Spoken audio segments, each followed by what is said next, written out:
Hello everyone, my name is Zenitsu and I'm back with another Digimon video. So today I'm going to be doing a set review of the next up and coming Digimon set, which is going to be BT12 Across Time. This set is slated to release in late April of 2023, and I think this is going to be a pretty decent and exciting set, but let's just dive right in to see exactly what the set has to offer to be able to properly evaluate it.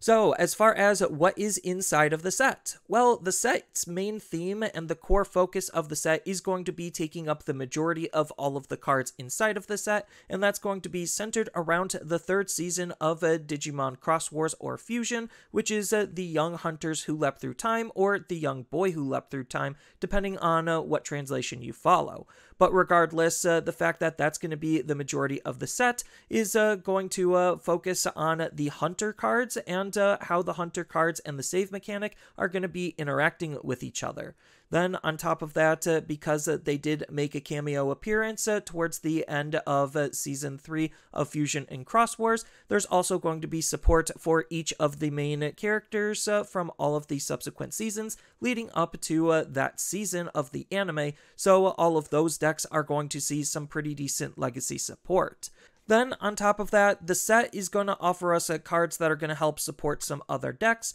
from BT10 and BT11, so that way what you just invested in, at least at the start of this block, is going to continue to see some support. And speaking of support, it's also going to have some decent upgrades to the Beelzemon starter deck. Then, on top of that, it also is going to have the Security Rookies as a box topper, which is finally making their appearance in the English version of the game. Better late than never is what I always like to say. But before I get into the actual set, I do need to say something about the Security Rookies. The Security Rookies making their appearance in BT12 is a little bit later than when Japan got it, which was around BT10. But are these cards already power crept, and how relevant are these cards? Well, they're not necessarily power crept, and depending on the deck, they actually still are relevant. So the thing about these cards is they're just pretty decent generic cards. That's not necessarily a good thing, but that's not necessarily a bad thing either. It depends on the deck that's allowed to run it, because certain decks already are pretty tight on space, so running some generic filler cards isn't necessarily something that the deck wants, and they would rather run more cards with native synergy to help their deck flow and function a little bit better. As a good example of this, Blukamon was seen in a lot of BT10 Blue Flare lists over in Japan, and well, is that card going to be super relevant for us in BT12? No, it's not, just because Blue Flares did get some more rookies to be playing around with, just because when it first released in BT10, it didn't have a whole lot of inline rookies that it wanted to be played, and now in BT12, it kind of does. So that's just an example on how it's still a good card, but it does require the deck to have extra deck space to be playing around with in order to actually be able to utilize these cards, which again isn't necessarily a good thing or a bad thing. As far as getting into what's actually inside of the set, as far as brand new decks that the set is offering, it's only offering us one brand new deck, and that's going to be the Hunter's deck. So the Hunter's deck is going to be another self-contained deck that wants to have some support from multiple different colors, similarly to how Blue Flare and how Xros Hearts wanted to be played. As far as some of the more usable cards inside of the set, you can kind of see that there's just a plethora of different cards that you would have access to in order to make it something relatively powerful. And this being the only new deck in the set, you have lots of different tools for you to be playing around with because of how self-contained it is. So if you're looking at picking up the Hunter's deck, I think that this set is going to be the set that you need to get in order to be able to play this deck. But as far as what the Hunter's deck is actually trying to do, at its core, it's very similar to how Blue Flare, Xros Hearts, and various other cross decks wanted to work, where they're going to be relying a lot on their tamer and trying to get their Digimon underneath their tamer to be able to use for various abilities. Except the big difference is that this isn't trying to Digicross your Digimon, it's actually trying to build one big powerful stack, utilizing cards underneath your tamers to be able to add it to your main Digimon, essentially fusing them into a Super Digimon. And it has some pretty pretty decent cards to allow us to do that in various different colors, and we have a lot of different tech and tools to incorporate, making up the majority of the set just to be able to make this deck playable right out of the gates. But outside of that being the only brand new deck to come out of the set still offers us lots of different tech and tools for currently existing decks. So we're going to have updates to Gallantmon, Red Hybrids, Xros Hearts, ShineGreymon, Greymon, Imperialdramon, Beelzemon, Allforce, Bloomlord, and MachineDramon, just to name a few.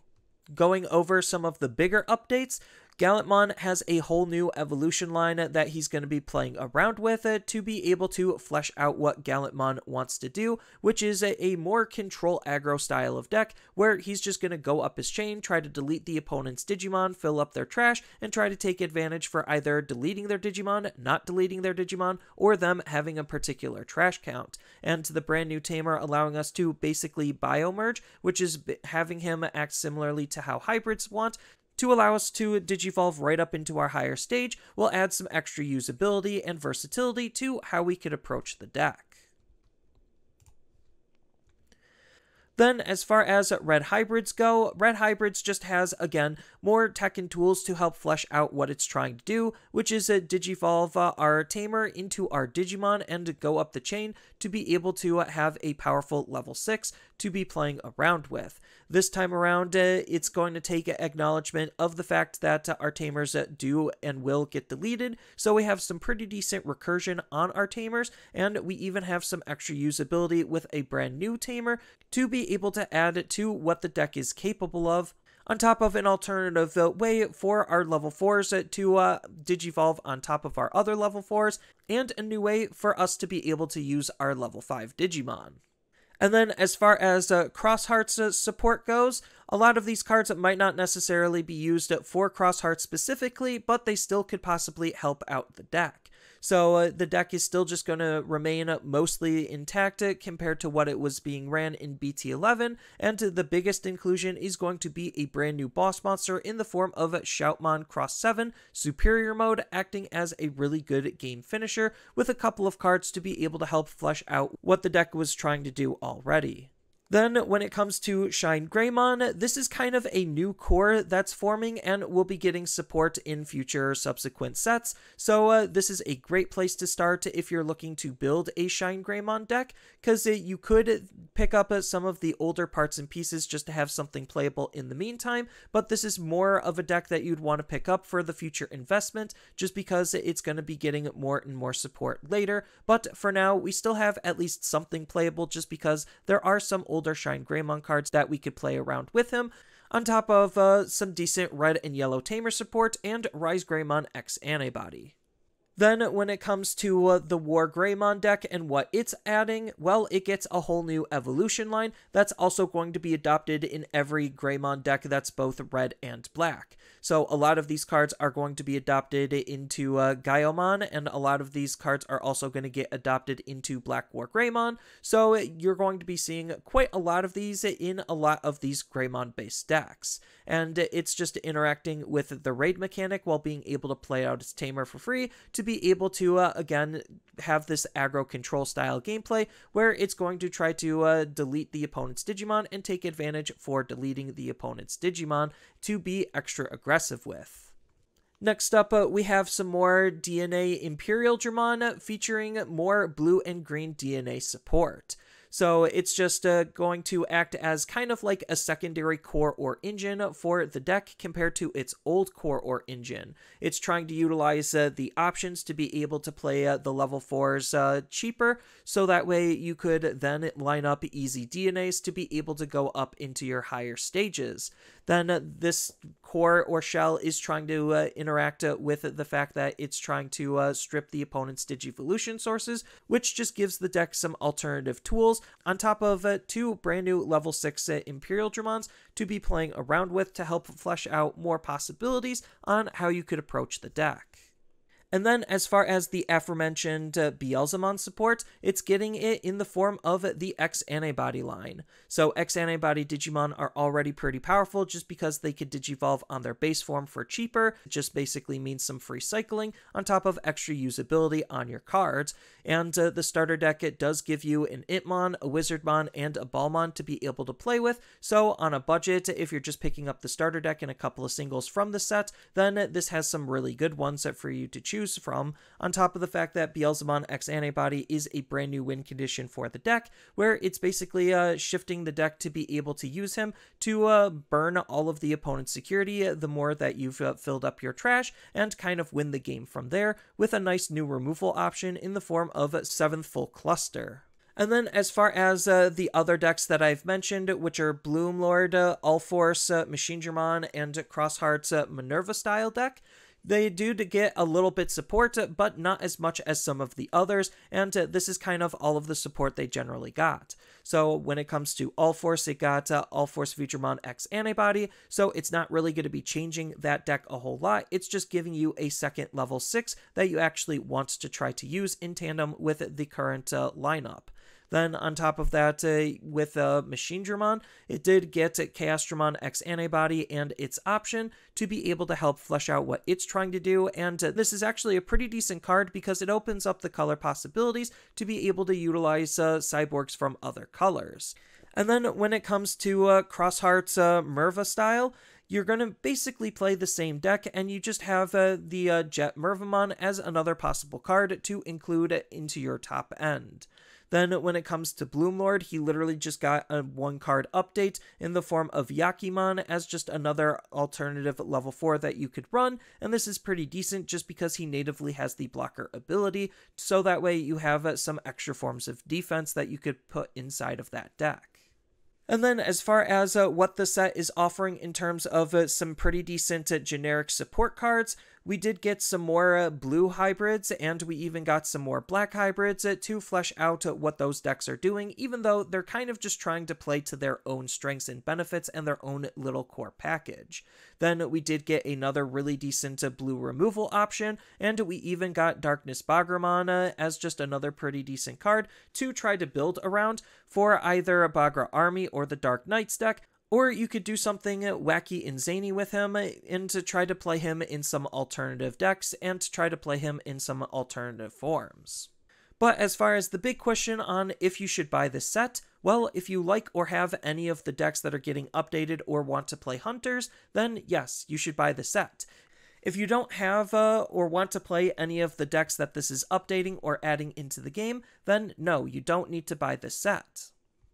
But as far as my overall thoughts and opinions on the set, I think that the set is actually pretty decent for what it's trying to do. This is definitely more of a flavorful thematic set, and then as far as what the set is actually doing, this is what I would label as more of an update set. So an update set, as far as my definition goes, doesn't really offer many new decks, and instead it offers more tech and tools to help the current and existing decks that we already have. So as far as update sets being new player friendly, well, if you don't have any of the decks that are getting updated or support, then the set really isn't doing anything, so I wouldn't necessarily say this is a great set to buy into for a new player, unless you're specifically looking to build the Hunter deck, just because of how self-enclosed it is, and this is the only set you would really need to buy into if you were to try to play the Hunter's deck. But outside of that, I like all of the updates that it's providing for a lot of current and existing decks,